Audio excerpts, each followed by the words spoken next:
ஆழ்ந்து ஆராயும் பெரியவர்களே, எதிர்காலத்தை காக்கும் பெற்றோர்களே, நன்மை வளர்க்கும் நண்பர்களே, மாசற்ற கண் வாய்ந்த குழந்தைகளே, அனைவருக்கும் என் அன்பான பணிவான வணக்கங்கள்.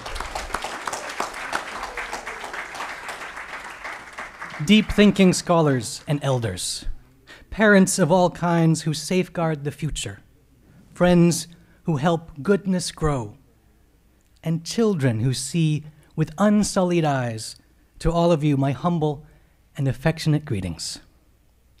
I've been asked to speak about the Thirukkural and social justice, two topics very close to my heart. For those of you for whom it may be unfamiliar, the Thirukkural, or more formally the Thirukkural, Thiru being an honorific prefix meaning great or sacred or revered. The Thirukkural is a classical Tamil masterpiece on ethics, power, and love, likely composed somewhere between the 3rd and 5th centuries by a poet known as Valluvar or Thiruvalluvar.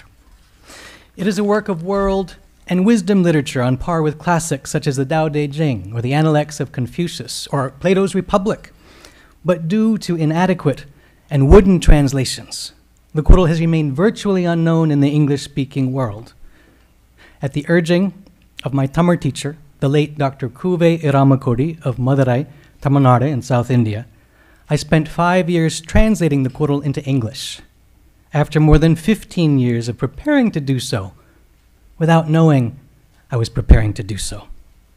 A preparation that included not only studying Tamil in great depth, but also living for several years in a village outside of the city of Madurai, undertaking a long and arduous apprenticeship to poetry in English, Tamil, and Spanish, and also meeting and marrying my husband, David Milkey, who teaches me every day what it means to love and be loved. I am thus honored and grateful to be here speaking about this work with you. The translation appeared this past January, Margari Masatala, on the Tamil calendar, in a beautiful edition from Beacon Press. Romba aramaiya pannirukanga. Appuramela neenga vandu nerala paakalam.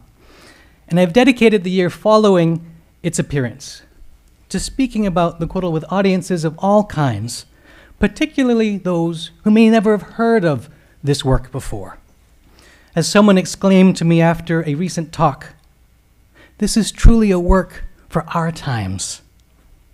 And it is, for it speaks directly to how we practice wisdom in the nitty-gritty of everyday life, how we embody intelligence in our words and in our deeds, and how ethics, power, and love all interconnect, inter-are with each other. So if, as you listen, you think of other forums, organizations, or people that might wish to learn about it, please do let me know. What I'd like to do is share, both as a poet and as a philosopher, what translating the Thirukkural has taught me, has shown me about justice, and how it connects not only to equality, but to the very earth beneath our feet.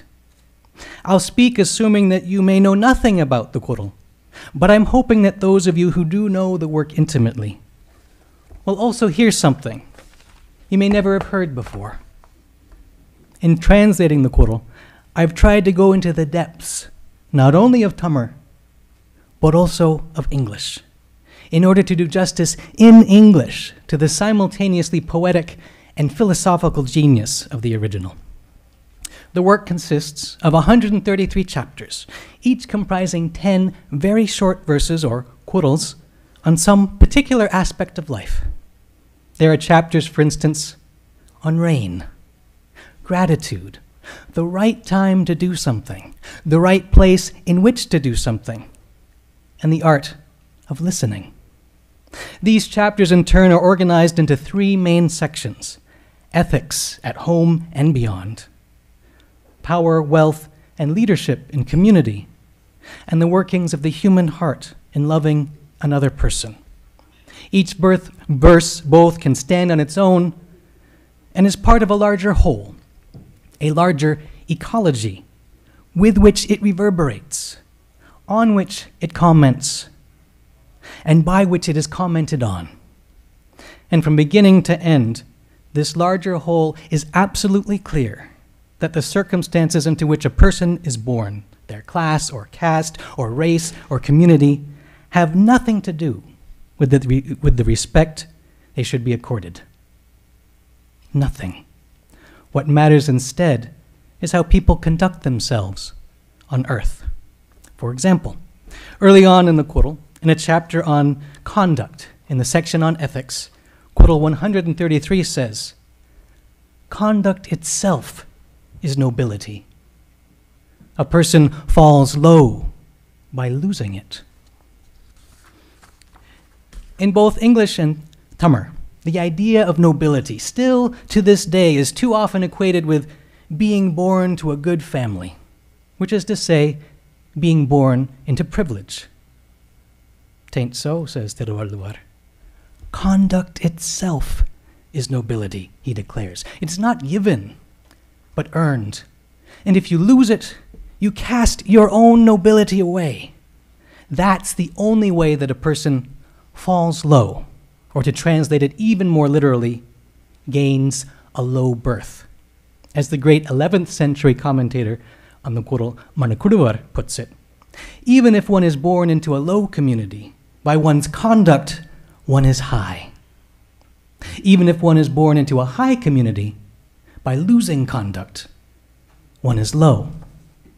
And if it seems that the Kurul still takes the notions of high and low births or communities seriously, it does so only to turn these old categories on their head, again and again and again. Further on in the Kurul, in the second section on power, Thirukkural makes the same kind of point with respect to learning, the learning that befits a leader. Even if born high, the unlearned cannot reach the greatness of the learned born low. Learning not only obliterates distinctions based on birth, but is also the path to greatness, a topic Thirukkural addresses directly toward the end of his section on power. There, in Kurul 973, he overturns the notions of high and low even more forcefully. Those without highness, even high, are not high.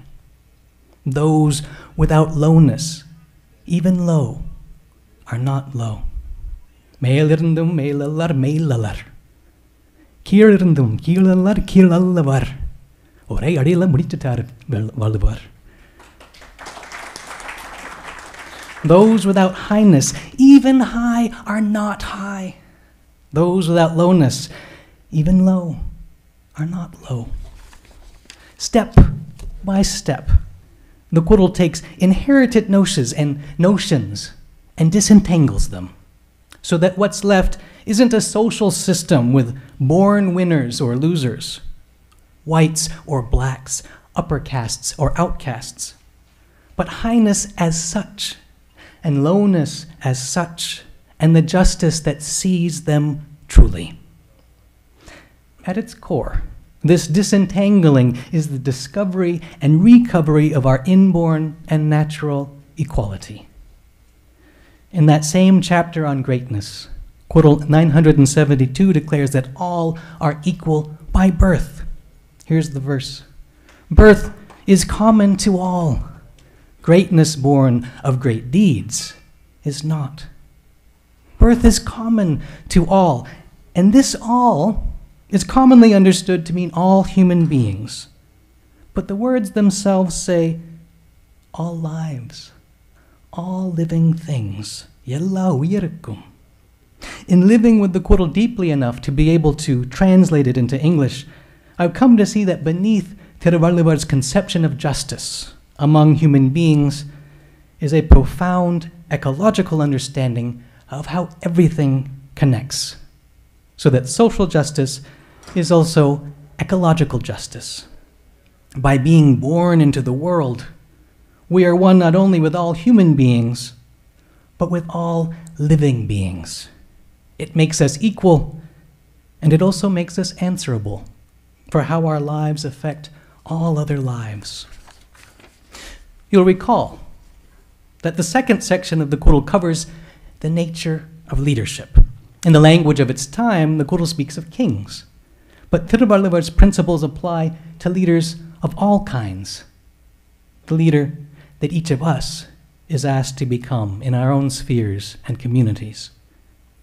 And one of the things that leaders are most called upon to do is to see and recognize the equality of all lives at the same time that they recognize and honor the diversity of life on earth, to be open and available and aware and responsive, not just to some, but to all, which is to recapitulate, as a piece of music might recapitulate, the great Sangam poem from Purananure by Kaniyan Pungundranar that several people have quoted already in this conference. Yadu mure, yavarum kelir.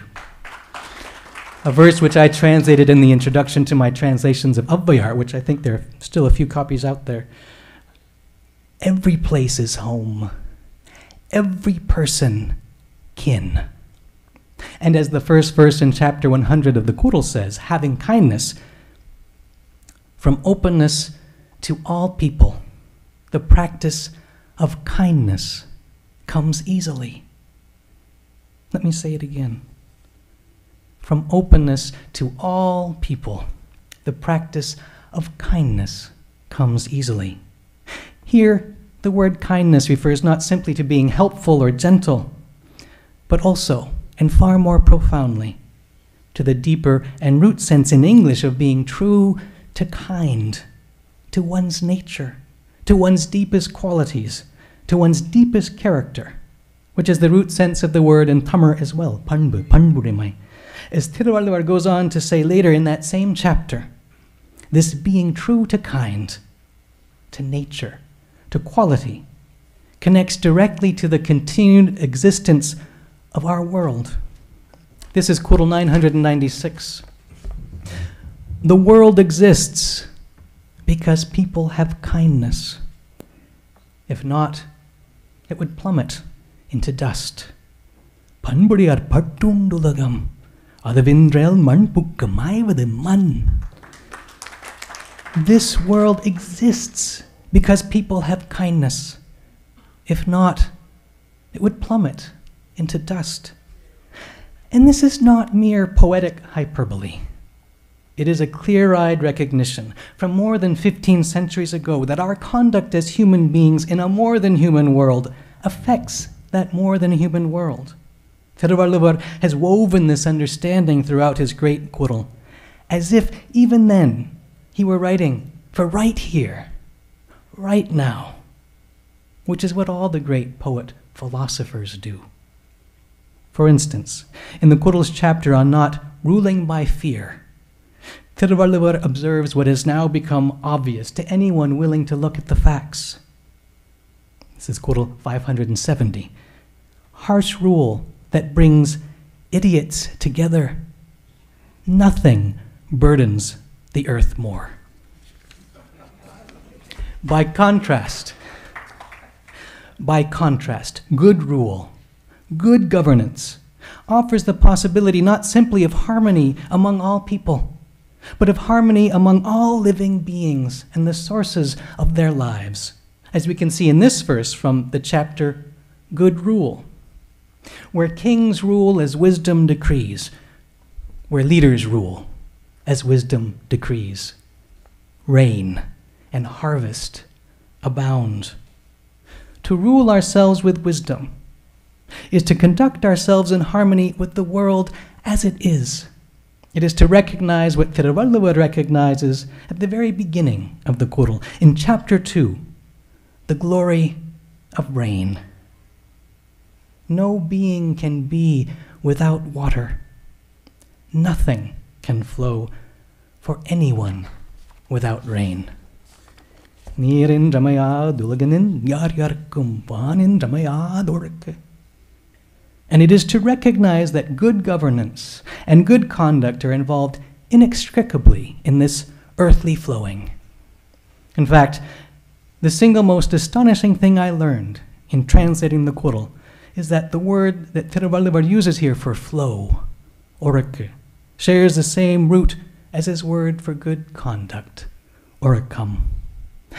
Good conduct is thus conduct that flows from a person who has learned to be kind, in the deepest sense of kind, and whose nobility and learning and openness to all people makes them fit to be a leader, and thus able to help keep our human and more than human world flourishing. Thank you for your kind attention. Nandri, nandri kalanda vanakkam.